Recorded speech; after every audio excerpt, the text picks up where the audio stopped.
슬기로운 한우 생활입니다. 한우 번식 농가에 있어서 분만은 매우 중요한 일이지만 어미소 스스로 새끼를 낳지 못하고 분만 지연이나 난산이 걸리는 일은 종종 발생합니다.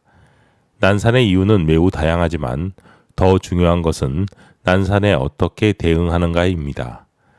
보통 우리는 송아지의 난산을 접하게 되면 송아지가 어떻게든 분만 당시에만 죽지 않고 살면 된다고 생각합니다. 그 이유는 난산 시 태어나자마자 죽거나 태어난 후 24시간 이내에 죽는 이런 모든 죽음들이 난산 때문인데 이 폐사의 비율이 정상 분만보다 4배나 높기 때문입니다. 하지만 난산을 단순히 송아지가 살고 죽는 정도로 단순하게 볼 문제는 아니며 그 이면에는 더 중요한 것이 존재합니다. 난산이 한우 산업에 있어서 중요한 이유는 난산으로 태어난 송아지가 그 이후에도 계속 영향을 받는다는 점입니다. 대표적으로 설사나 호흡기의 질병에 훨씬 더 잘 걸린다는 것과 정상 분만을 하는 송아지보다 체온 유지가 어려워 겨울철에 폐사율이 증가한다는 점입니다. 그림의 그래프는 정상 송아지와 난산으로 태어난 송아지가 시간이 지나면서 스스로 열을 만들어내는 능력을 표시한 것인데 한눈에 봐도 뚜렷한 차이가 보입니다. 보통 이런 차이는 난산을 경험하는 송아지의 운동성이 떨어져서 몸을 잘 가누지도 못하고 초유를 스스로 섭취하는 그리고 또 흡수하는 능력이 떨어지기 때문입니다. 난산은 단순히 송아지에게만 영향을 미치는 것이 아니라 분만을 한 어미소에게도 영향을 미칩니다. 보통 난산을 한 암소의 수태율이 정상보다 약 16%가 감소합니다. 그래서 여러분은 난산 처치를 단순히 송아지를 최대한 빨리 꺼내는 것이 아닌 번식 농가의 생산성 피해를 최소화한다는 관점에서 접근하셔야 하며 항상 그렇듯 영상을 꼼꼼히 여러 번 보시면 평상시에 혹시 놓치고 있는 부분을 찾으실 수 있으실 겁니다. 난산 처치를 하는 데 있어서 가장 중요한 점은 내가 송아지의 정상 분만을 다 감당할 수 있는가 아니면 빨리 수의사를 불러서 이것을 처치해야 하는지에 대한 판단입니다. 난산 처치 시 많은 부분의 실패가 이 판단을 잘못 내리거나 너무 늦게 결정을 해서 시기를 놓치는 것이 대부분입니다. 그런데 난산인지 아닌지 기준은 분명히 존재하지만 이것이 농가의 입장에 따라 매우 개인적일 수 있다는 사실을 알아야 합니다.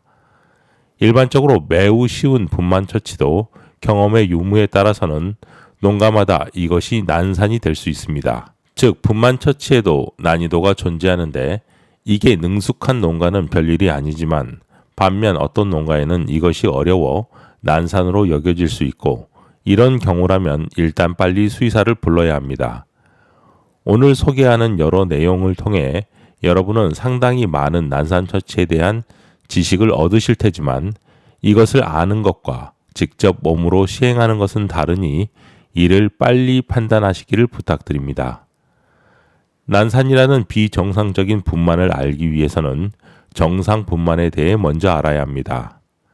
분만은 임신한 태아가 들어가 있는 물주머니가 점점 커지면서 더 이상 어미소의 몸에서 송아지가 성장하는 것이 불가능할 때 일어나는 현상입니다.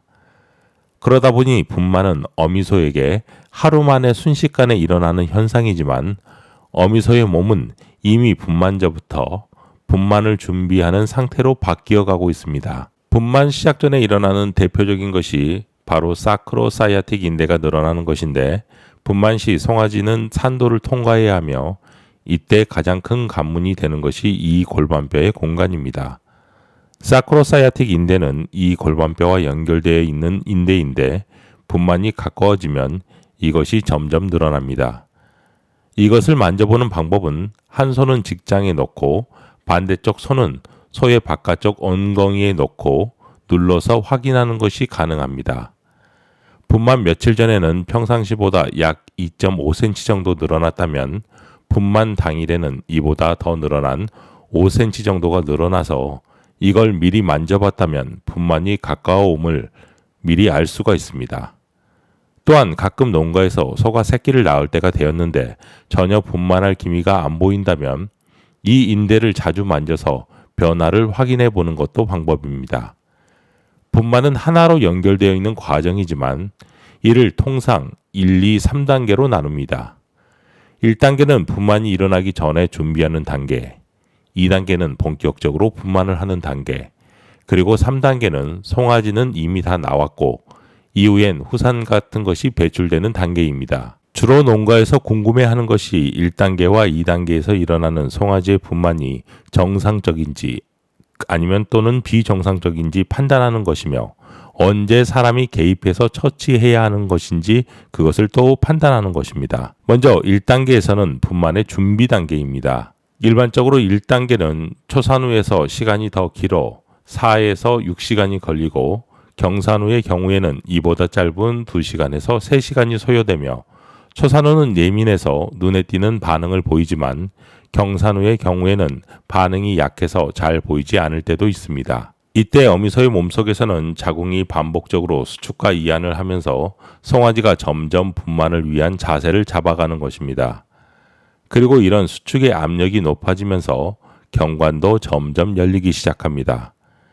이때 어미소는 약간 통증을 조금씩 느끼는데 이 때문에 불안해하면서 분주히 움직이거나 발로 배를 차는 행동, 그리고 무리해서 이탈해서 혼자 떨어져 있는 행동을 일반적으로 보입니다. 보통 분만이 가까워오면 어미소의 질 밖에 첫 번째 물주머니가 달리는 것이 보이는데 이건 송아지를 둘러싸고 있는 물주머니가 경관이 열리면서 삐져나오는 것입니다. 일반적으로 1단계에서 첫 번째 물주머니가 그리고 분만이 시작되는 2단계에서 두 번째 물주머니가 달리는 게 보이는데 이렇게 순차적으로 일어나는 이유가 경관이 열리면서 상대적으로 바깥쪽에 위치한 물주머니가 먼저 보이고 안쪽에 있는 물주머니가 나중에 보이게 되는 것입니다. 하지만 이것이 꼭 순서가 정해져 있는 것이 아니니 가끔 흔하지 않지만 두 개의 물주머니가 같이 달리는 경우도 있습니다. 그래서 단순히 물주머니가 나타나는 것이 언제 나타났고 또 시간이 얼마 지났는지 판단하기보다는 소가 전체적으로 보이는 반응을 보고 판단하는 것이 더 중요합니다. 2단계는 분만이 시작되는 단계이며 통상 초산후에는 1시간에서 3시간 그리고 경산후는 1시간에서 2시간이 걸립니다. 이 시기에는 경관이 완전히 열리면서 송아지가 산도로 진입하고 어미소의 통증이 심하고 물주머니가 터지는 파수가 시작됩니다. 3단계는 분만을 마치고 단추 모양의 태반이 나오는 시기며 산통은 심하지 않고 약 2에서 8시간이 지속됩니다. 그럼 이제 도대체 우리가 언제 소의 분만이 정상이 아니라고 판단해야 하고 그리고 또 개입해야 하는지 알아보겠습니다. 이것은 크게 두 단계로 나뉘는데 첫 번째로는 눈으로 관찰하는 방법과 두 번째로는 눈으로 관찰해서 정상이 아니라는 것이 판단되면 직접 손을 넣어서 안의 상태를 확인하는 것입니다. 눈으로 관찰하는 방법은 앞에서 이야기한 정상적인 분만의 단계가 순차적으로 일어나지 않는 것을 찾아내는 것입니다. 대표적으로 소가 분만이 가까워져서 1단계의 행동 변화를 보였는데 이후 8시간 동안 전혀 다른 변화가 안 보이는 경우 또는 물주머니가 처음 보이고 2시간이 지났는데 어떤 분만의 시도조차 안 하는 경우 분만의 시도는 하는 것 같은데 30분 정도 지나도 전혀 뭔가 새로운 진전이 안 보이는 경우 소가 힘을 쓰는 진통을 했다가 또 좀 쉬는 그런 행동을 하는 것이 정상인데 만약 이 간격이 너무 길어져서 15분에서 20분 동안 아무것도 안 하는 경우 소가 외관상으로 너무 지쳐서 스스로 분만이 어렵다고 판단되는 경우입니다. 이런 경우 한번 손을 넣어서 경관이 열렸는지 확인해 봐야 합니다. 그럼 경관이 열렸는지 어떻게 확인하고 얼마나 열려 있을 때 송아지를 꺼내야 할까요? 경관은 외부로부터 오염을 방지하기 위해서 임신 기간에는 닫혀 있고 이를 위해서 단단한 근육층으로 만들어져 있습니다. 그래서 분만을 위해서는 이것을 만졌을 때 어떤 이물감도 없이 평평하게 열려 있어야 합니다. 만약 손을 넣었을 때 산도에 뭔가 딱딱하게 느껴진다면 이건 경관이 다 확장된 것이 아니고 이때 무리하게 송아지를 견인하면 송아지도 다치고 소도 다칠 수 있습니다. 그리고 또 한 가지 주의할 점은 질과 경관까지는 상대적으로 조직이 단단하지만 자궁은 매우 손상받기 쉬운 상태라는 점입니다. 그래서 손을 깊이 넣을 때는 최대한 조심해야 합니다. 경관을 열리는 데 도움이 되는 것으로 알려진 약품이 있습니다. 우리나라에서는 소에서 사용하는 것으로 알려져 있지만 실제 이 약물은 돼지와 개처럼 새끼를 많이 낳는 동물을 위해서 만들어진 약품입니다. 그래서 난산에 도움이 된다고 생각하고 막 주사를 놓아서는 안 됩니다. 그 이유를 말씀드리겠습니다. 이 약물은 근육을 이완시켜서 자궁경관을 쉽게 열리는 것은 맞습니다. 그런데 만약 자궁의 근수축도 같이 줄일 수 있기 때문에 송아지를 밖으로 어미소가 진통을 하면서 밀어내는 힘도 줄일 수 있습니다. 그래서 일반적으로 소의 경관은 시간이 지나면 자동으로 열리기 때문에 기다리면 되지 약물을 놓아서 경관을 열려고 할 필요는 없습니다. 또한 분만이 진행이 안 되는 것이 경관의 문제가 아니라 자궁 무력증처럼 애초에 자궁에 수축하는 힘이 약해서인 경우가 있는데 이때 이 약을 잘못 사용하면 자궁의 수축력이 더 떨어지게 되는 것입니다. 반면 이 약이 꼭 필요한 경우도 있습니다. 분만을 하고 난 후에 자궁탈이 생겼는데 이걸 다 처치하고 기껏 안쪽으로 자궁을 다 밀어 넣었을 때 자꾸 자궁이 수축하면서 밖으로 다시 쏟아져 나온다면 이때 자궁의 수축력을 낮추는데 이 약이 유용합니다. 그러니 이런 약품은 적어도 수의사에게 사용을 맡기거나 확실하게 지도를 받고 사용하셔야지 단순히 약물의 설명서만 읽고 사용하시면 안 됩니다. 이제 난산 처치를 위해서 우리가 반드시 지켜야 할 위생에 관해서 이야기하겠습니다. 번식 후에 난산 처치를 하면 수태율이 떨어지는 이유가 크게 두 가지인데 하나는 송아지의 견인 과정에서 생기는 조직의 손상이고 또 나머지 하나는 감염의 문제입니다. 조직의 손상은 송아지의 견인을 어떻게 해야 줄일 수 있는지에 거기에 관한 내용이기 때문에 뒤에서 설명을 드릴 것이고 먼저 감염을 막는 위생에 대해서 이야기하겠습니다. 보통 메디컬 드라마 장면을 보면 손을 깨끗이 씻고 수술용 장갑까지 끼는 모습을 보셨을 겁니다. 경관이 열렸는지 검사를 하거나 송아지를 견인할 때 이처럼 손과 팔뚝까지도 비누로 깨끗이 씻어야 합니다. 이렇게 해야 하는 이유가 나중에 직장 장갑을 끼더라도 오염된 손으로 장갑을 만지면 소용이 없는 것과 또 가끔 직장 장갑이 찢어지면서 직접 사람의 팔이 노출되기 때문입니다. 소가 새끼를 낳으려면 한시가 급한데 언제 손을 씻고 그럴 시간이 있느냐 이런 생각을 하는 분들이 계실 텐데 보통 난산 처치의 많은 실패가 너무 무언가를 천천히 해서 일어나는 것이 아니라 너무 허둥지둥 서두르기 때문이라는 것을 알아야 합니다. 손을 씻고 직장 장갑을 먼저 낍니다. 직장 장갑의 재질은 얇은 것보다 쉽게 찢어지지 않는 재질이 좋습니다. 그리고 그 위에 나이트릴 장갑을 끼워줍니다. 이유는 직장 장갑은 뭔가 겉도는 느낌이 있어 손으로 조작하기 어렵고 손가락 끝이 쉽게 찢어지기 때문입니다. 산도로 들어가는 견인줄 그리고 손은 모두 소독되어야 합니다. 스테인레스 양동이에 베타딘 같은 것을 타고 견인줄도 담그고 이걸로 손도 닦아야 합니다. 그리고 지금 현장에서 많이 안 쓰이는 것이 바로 이런 윤활제입니다. 산도에 손을 넣을 때 비좁은 공간으로 들어가야 하고 이때 최대한 쉽게 그리고 상처를 주지 않으려면 윤활제가 필요한데 한국에서는 파는 곳이 없어서 쉽게 구하실 수 없을 겁니다. 인터넷에서 파는 초음파제를 검색하시면 이런 제품들이 있는데 이걸 윤활제 대신 사용하시면 됩니다. 이건 난산 처치 시 손을 넣을 때뿐만 아니라 송아지가 산도를 쉽게 빠져나기 위해서 송아지 몸에 발라주는 용도, 직장 검사를 할 때 쓰는 윤활제 등 활용도가 많고 가격도 비싸지 않으니 잘 활용하시기 바랍니다.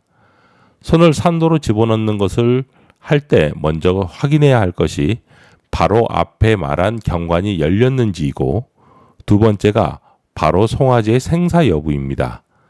송아지가 살아있다면 우리가 송아지를 만졌을 때 움직이는 것을 확인할 수 있습니다. 일반적으로 송아지의 발굽 사이를 눌러보거나 송아지의 눈 부위를 양손으로 누르면 이를 회피하는 반응을 보이고 송아지의 입에 손가락을 넣어서 빠는 반응을 보거나 혹시 송아지가 거꾸로 나오는 역산의 경우라면 직장에 손가락을 넣어서 생사 여부를 파악할 수 있습니다. 하지만 이보다 더 중요한 것이 송아지의 자세입니다.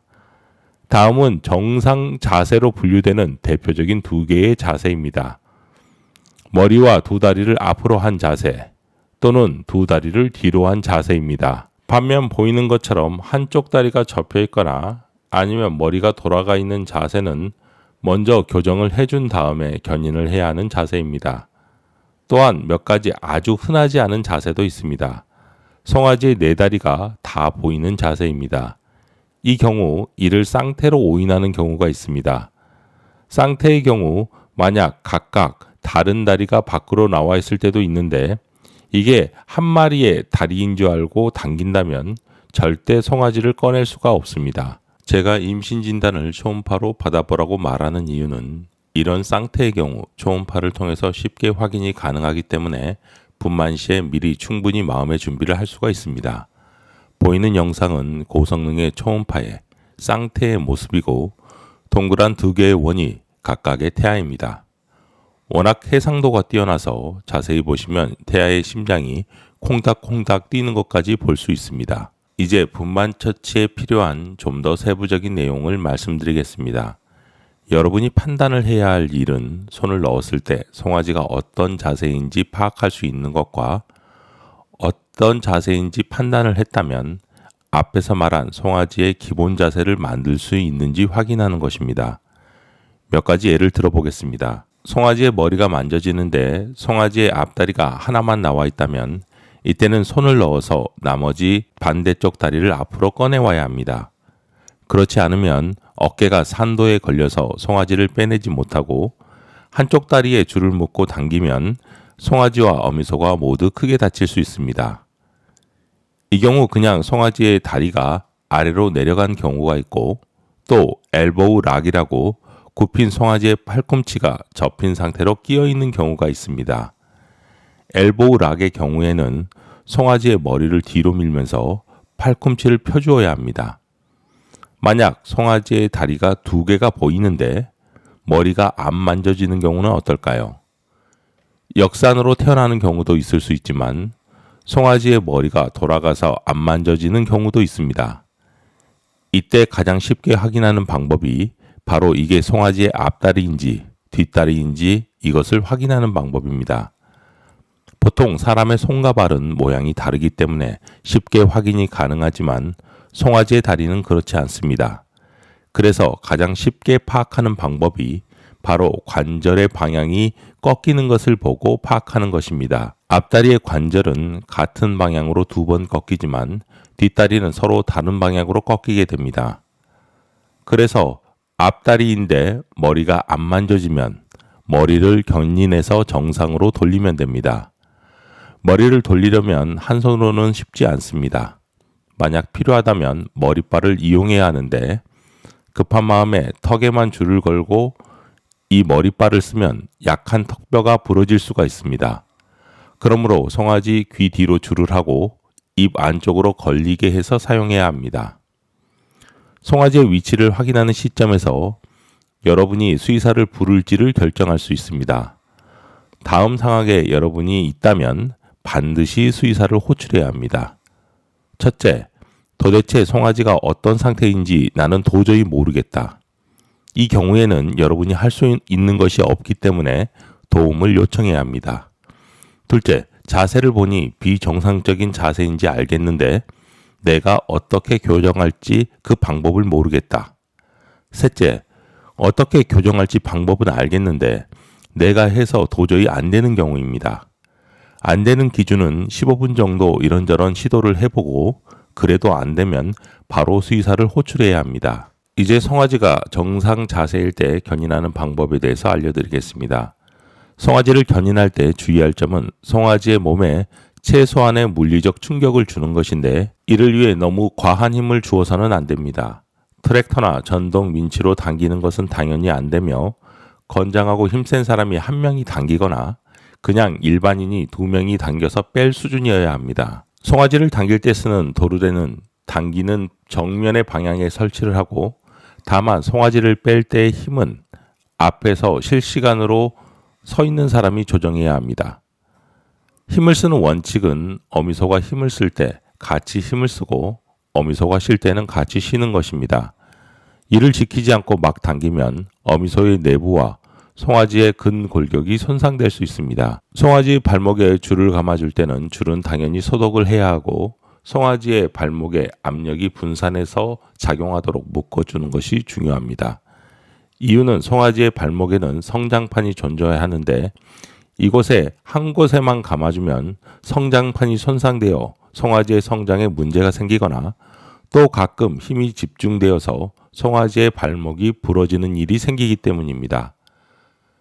송아지를 당겨서 빼려면 어미소의 골반강을 통과해야 합니다. 이건 마치 탁자를 방에서 꺼낼 때와 같은데 말 그대로 그냥 탁자가 문을 빠져나오지 못한다면 탁자를 돌려서 세로로 해서 통과하는 것처럼 송아지가 어미소의 산도를 통과할 때도 해부학적인 구조에 대한 이해가 있으면 이를 보다 쉽고 손상이 적은 상태로 할 수 있습니다. 보이는 것은 어미소의 골반강입니다. 사람들이 많이 오해하는 것이 저 골반강을 통과하기 위해서는 송아지를 정면으로 당기면 된다고 생각합니다. 그런데 이 골반강의 타원이 정면으로 뚫려 있는 것이 아니라 비스듬하게 하늘을 쳐다보고 누운 형태입니다. 그래서 가장 넓은 단면으로 송아지가 통과하려면 송아지가 포물선을 그리면서 나올 때가 가장 쉽습니다. 그래서 도르래는 그냥 정면으로 당기지만 앞에서 송아지의 발목에 줄을 감고 당기는 사람은 시작은 위로 들어서 하다가 송아지의 어깨가 그리고 머리가 통과하는 시점에는 포물선을 그리듯 자연스럽게 빠져나오도록 조정을 하는 것이 필요합니다. 그런데 한 번에 이렇게 어깨가 쑥 빠져나오면 좋겠지만 송아지가 크다면 어려울 수 있습니다. 그래서 이때는 한쪽 발씩 이렇게 교차로 당기면서 어깨의 단면을 줄여서 통과시키면 됩니다. 만약 송아지의 발을 당겼을 때 그림처럼 송아지의 양 발목이 밖에서 손으로 잡힐 정도로 나올 수 있다면 이건 송아지가 산도의 좁은 부분을 통과할 수 있다는 기준이 되니 그리 어렵지 않게 송아지를 꺼내실 수 있습니다. 어깨가 통과하면 송아지는 쑥 빠지게 되고 이때 중력의 힘으로 송아지는 쉽게 나옵니다. 그런데 여기서 매우 주의할 점이 있습니다. 송아지의 골반은 가로로 긴 모양인데 소의 산도는 위로 긴 타원형입니다. 그래서 이게 나오면서 부딪히면서 태어난 송아지가 한동안 다리를 잘 못 쓰는 경우가 있고 근육 발달도 더딘 경우가 있습니다. 이를 피하기 위해서 송아지를 꺼내려면 90도로 회전을 시키면서 꺼내면 이 충돌을 피할 수 있고 꺼낼 때 확 당기지 말고 천천히 꺼내는 것이 좋습니다. 그래서 송아지가 머리를 통과하고 어깨를 통과하고 몸통의 절반까지 나올 때는 그대로 꺼내다가 마지막에는 90도 방향으로 돌리면서 꺼내면 됩니다. 같은 원리로 만약 역산이라면 뒷다리부터 당길 때는 먼저 송아지의 몸을 회전시켜서 꺼내면 되겠죠. 그래서 역산의 경우에는 송아지의 다리를 X자로 교차시킨 상태에서 당기면 자연스럽게 송아지의 몸이 회전이 되면서 나오게 됩니다. 역산의 경우 우리가 한 가지 또 염두할 것이 있습니다. 송아지의 분만 처치에 있어서 우리가 서두르지 않아도 되는 이유는 송아지와 어미가 제대로 연결되어 있다는 점입니다. 그리고 송아지를 꺼내면서 이 제대는 자연스럽게 끊어지게 되고 송아지는 이때부터 폐가 부풀어 오르면서 폐호흡을 하게 됩니다. 머리가 위로 된 자세에서는 제대가 끊어져도 머리가 먼저 나오기 때문에 더 낫지만 역산의 경우에는 제대가 끊어지면 송아지가 양수에 머리를 담근 상태이므로 너무 지체돼서 꺼내면 저산소 상태가 길어지게 됩니다. 그래서 역산의 경우에는 더 신속하게 견인할 필요가 있습니다. 송아지가 태어나면 반드시 먼저 해야 할 것이 있는데 간단히 그것만 설명드리고 영상을 마무리하겠습니다. 송아지를 내려놓는 곳은 깨끗해야 합니다. 그리고 송아지를 강아지처럼 앉아있는 자세로 취하게 하고 폐가 자연스럽게 부풀어서 호흡을 할 수 있도록 해야 합니다. 이때 양수 제거는 송아지의 입이나 기도를 막는 것을 제거하는 수준이니 지푸라기로 코끝을 간지럽히거나 손가락으로 제거하는 정도면 충분하지 절대 송아지를 거꾸로 매달지 말기 바랍니다. 송아지를 거꾸로 매달아서 쏟아지는 양수는 위에서 나오는 것이지 송아지의 호흡과는 아무 관계가 없고 송아지를 거꾸로 매달면 송아지의 폐가 장기에 눌려서 더욱 호흡하기 어렵습니다. 송아지의 호흡이 거친 것은 양수를 먹어서가 아니라 저산소 상태에서 생긴 산증이므로 이를 천천히 회복하도록 해야 합니다. 송아지의 활력을 확인하는 가장 쉬운 방법은 기립을 하는 것을 보는 것도 있지만 태어난 지 10분 정도 지나서 장갑을 끼고 송아지의 빠는 힘이 얼마나 강한지 확인하는 것입니다. 빠는 반응이 약한 송아지는 그대로 두면 제대로 초유를 못 먹고 반드시 문제가 생깁니다. 그래서 이 경우는 분말 초유를 드렌처로 먹이고 난산이나 저산의 경우라면 빠는 힘이 강해도 언제라도 송아지의 상태가 안 좋아질 수 있기 때문에 분말 초유를 드렌처로 먹이는 것이 좋습니다. 송아지가 태어났는데 사진처럼 저렇게 노랗게 착색된 경우가 있습니다. 이건 송아지가 분만 전에 태변을 배출해서 양수가 노랗게 변한 것입니다. 한우 송아지는 색깔이 진해서 그냥 잘 안 보이고 흰 수건으로 닦아보면 알 수가 있습니다. 이런 현상이 발생하는 이유는 송아지가 산소가 부족하다고 느끼면 복압이 올라가면서 태변이 배출되는 것입니다. 당연히 이런 송아지는 초유를 섭취하거나 기립에 문제가 많으니 관심을 두어야 하는 송아지로 분류하고 분말 초유도 드렌처로 많이 먹여줘야 합니다. 제대 소독은 필수인데 이걸 안 하는 농가가 많습니다. 제대는 송아지가 어미 뱃속에 있을 때 산소와 영양소를 옮기는 통로였기 때문에 여기가 감염되면 송아지는 몸 전체에 감염이 일어나는 심각한 상황을 맞이할 수도 있습니다. 제대 감염이 무서운 이유는 그 결과가 당장은 아니지만 시간이 훨씬 지난 후에 나올 수도 있다는 점입니다. 오늘의 내용이 도움이 되셨다면 좋아요를 눌러주시고 영상의 내용 중 궁금한 사항 그리고 강의나 컨설팅의 요청은 고정 댓글에 남겨진 연락처로 연락을 주시면 친절하게 상담해 드리겠습니다. 오늘도 긴 영상 시청해 주셔서 감사합니다. 슬기로운 한우생활이었습니다.